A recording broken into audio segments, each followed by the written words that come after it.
We run down the stairs and through the hallway. I look around me as we pass several doors on each side.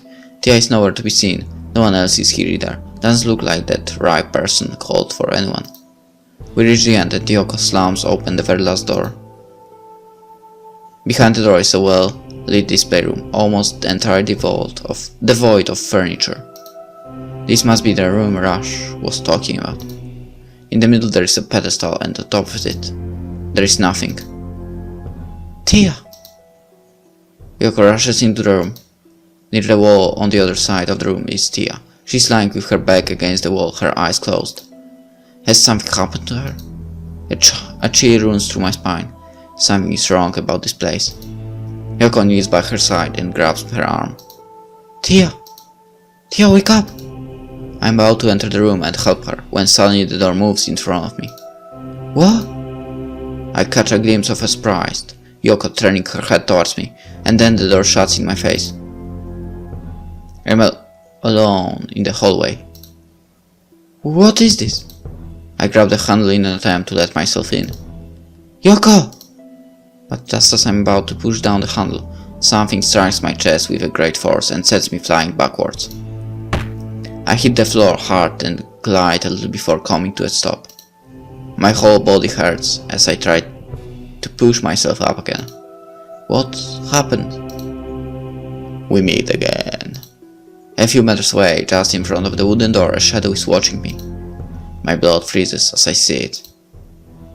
This can't be. I saw the signal outside from the woods. He's supposed to be outside fighting Yoshi and Nate. How did he get here so fast? What happened to them? Desperately I get on my feet. I have to somehow warn Yoko. Yoko... Don't bother. They won't be able to get out of there for a while, and no one else is in this building will be able to come either. This is bad. I stagger a bit. It's not because of the attack, but somehow I begin feeling dizzy. I reach out with my right hand and lean against the wall. This is really bad. I won't need a lot of time anyway. The thing keeps talking as it watches me with an amused glint in its eyes.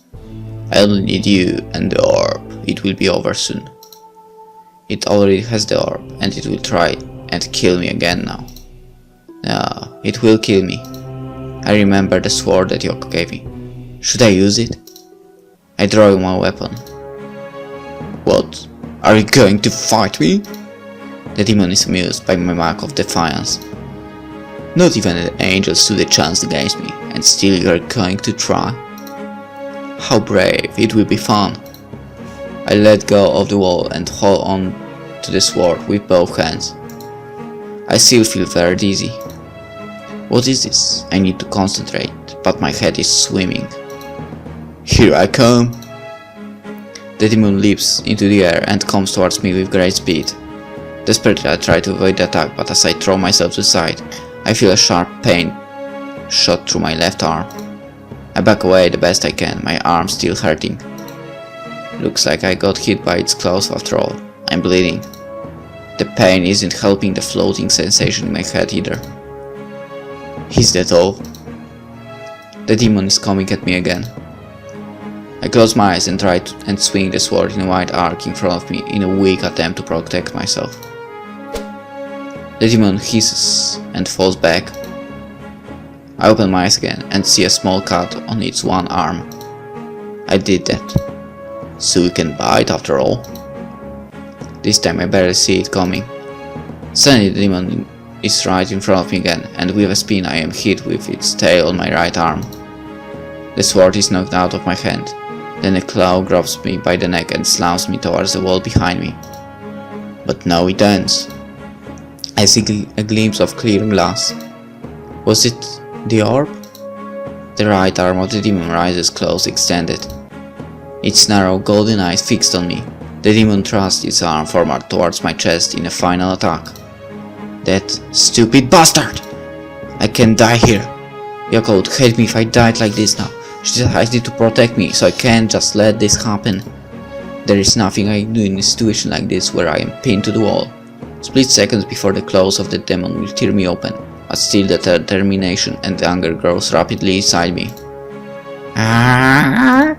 Like a warm wave, it overwhelms me.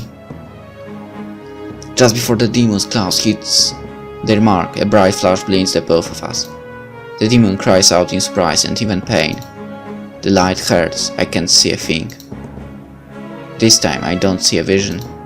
Instead I am filled with a sensation much like desperate anger and hate, feelings that I am aware don't belong to me. But before I can wonder where they come from, I am brought back to reality as I fall hard on the floor beneath me. The demon staggers backwards while trying to shield its eyes from the flash.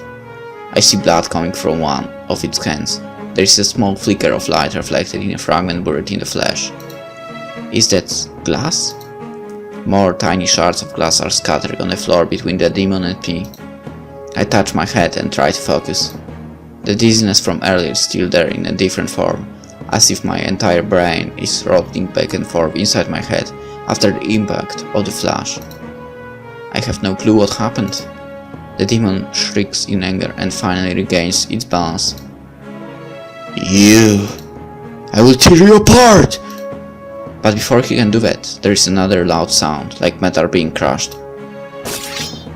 We both turn our heads towards the door just in time to see it being knocked off its hinges and onto the floor with a loud crash. On the other side is Yoko, breathing hard and holding an impressive long katana with both hands. Where did she get such a weapon from? I don't remember seeing it before. You stayed out this. The demon rages uncontrollably. It turns away from me to concentrate on this new intruder. Yoko faces him with a green expression. Just die already and leave me alone. I look around me and try to clear my hazy mind, while thinking of a way to help Yoko. Then I realize that the sword from before is lying almost right next to me. I reach out my hand and pick it up. The demon tail sways back and forth like on an angry cat. Yoko steps forward with her blade ready, awaiting for an opportunity to strike. The attention of the enraged creature is focused solely on her. I crawl forward silently. Stupid Humas, don't get in my way! After another furious down, the demon motions to leap forward, but in just that moment I thrust the sword downward with both hands. The timing is just right, and the tip of the sword penetrates the tail of the demon and is punched into the wooden floor below. The demon screams out in pain once again, and without wasting a single second, Yoko makes her move.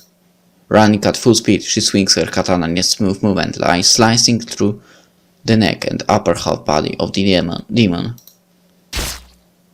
The creature is stopped in the middle of its painful howl, and I just stare as I see it start to fall apart.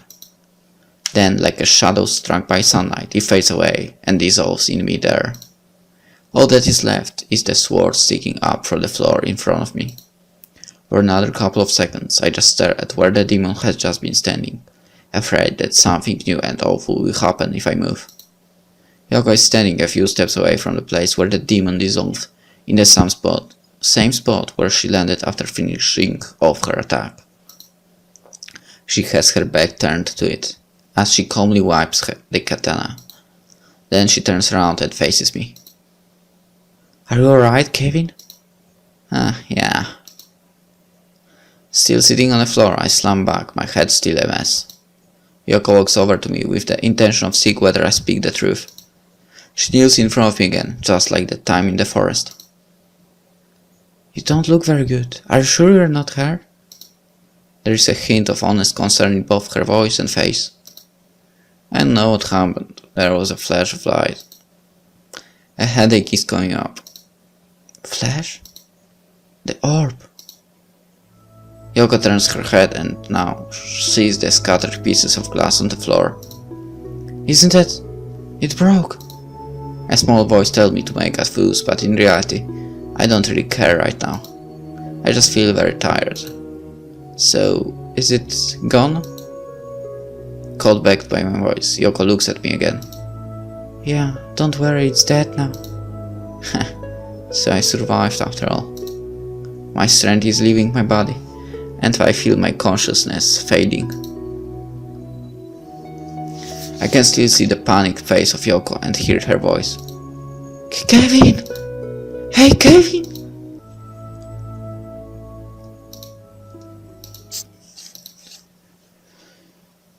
The next day was sunny as well. When I woke up, the sun was already shining in through the windows and the birds were singing. I was in another room and the rest of the group was there too. Seemed like the mansion owner and his staff were fine as well. They had been out cold in the other side of the mansion while the fighting had been underway. Jonah was still moaning and complaining about damages to his home and the mysterious loss of his precious orb. He was also in a very big hurry to get us out of there fast. Upon asking the others about what happened when Yoko and I had been fighting the demon, Kyoshi and Nate muttered about and avoided the subject for some reason. Looked like Tia had walked in on a trap set by a demon, but she was not seriously hurt. She made some complaints about not being able to fly for a while, whatever that meant. Soon we found ourselves back in the hills outside town. You should take it easy these next couple of days. Tia insisted upon this as we continued our travel back to the town. Yeah, I heard you. I wonder how on earth I was supposed to explain to the rest of my family that I needed rest instead of helping them out with their work on the farm. A story I could tell wouldn't convince anyone. You're lucky back there. She continued talking to me in a serious tone, like an impatient nurse to her patient. The strain was becoming far too much for your human body. When you came near the orb, the powers inside you obviously reacted very strongly in that situation. Just like when the powers were originally sent into your body, they were set loose all at once. This time things happened on quite a bigger scale. Looks like not even the orb could handle it. That is why it got destroyed by the impact. Tia ends her speech and sends me a suspicious glance.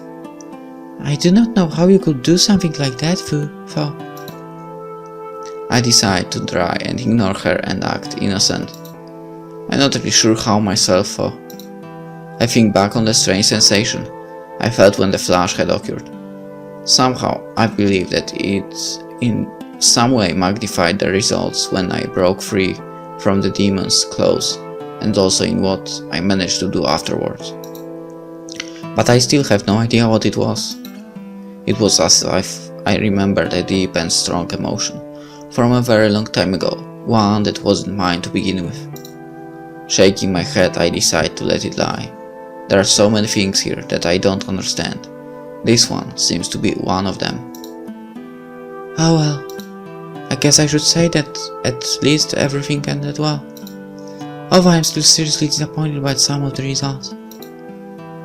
Tia sighs deeply and then walks ahead of me with a sulky expression. She's still feeling down about the fact that the orb was destroyed. Nate told me that when she recovered and saw the glass shards, she had been freaking out completely. Fortunately, I had still been unconscious at the time, so I was safe from her rage. Silently, another figure walks up beside me. I'm a little surprised at this silent approach, sneaking up on people like this. Yoko doesn't seem to notice though. She just stares into the horizon while walking next to me like that. Will you be alright? I understand that there is still quite a way until you will reach your home. Her voice is low and uncaring as usual, but still I feel like she's talking to me in a different way than before. An observer probably wouldn't be able to tell the difference, but this kind of sight of Yoko makes me happy. Sure, there are no more demons after me anymore, as far as I know. True. I look at her. I have given her weapon back, but apart from that I still don't see the long katana from yesterday anywhere on her. I doubt that one would be able to hide a weapon like that away like this. I can't help but ask. What was that weapon you killed the demon with? She looks at me silently for a few moments. Then she shrugs. It was a weapon orb. Another orb? Yeah, I managed to wake Tia a little and borrowed it from her. It changes shape according to the user. When I use it, it turns into what you saw last night. A long blade able to cut through both the door and the demon. I see. I look at the back of Tia walking further ahead from us, busily chatting with Kyoshi. She has orbs. Where? This is it then. Yeah. Will you be going home?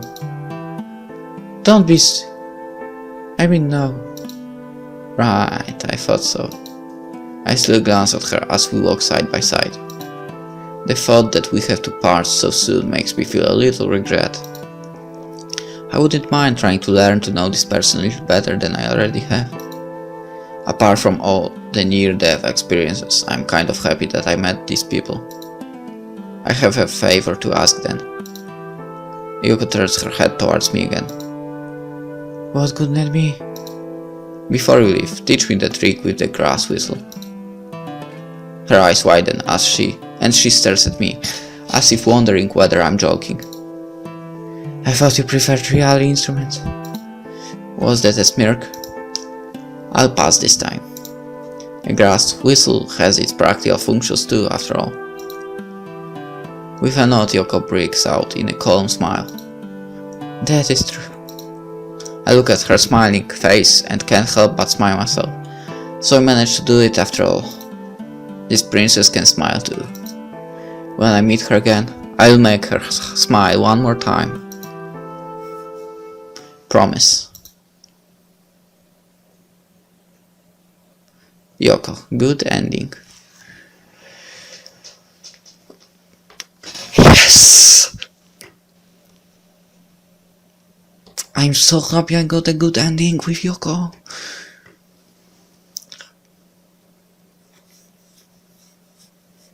Well then, that was Angelic Orbs, Broken Memory. First game, if I remember correctly, from White Cat Studios.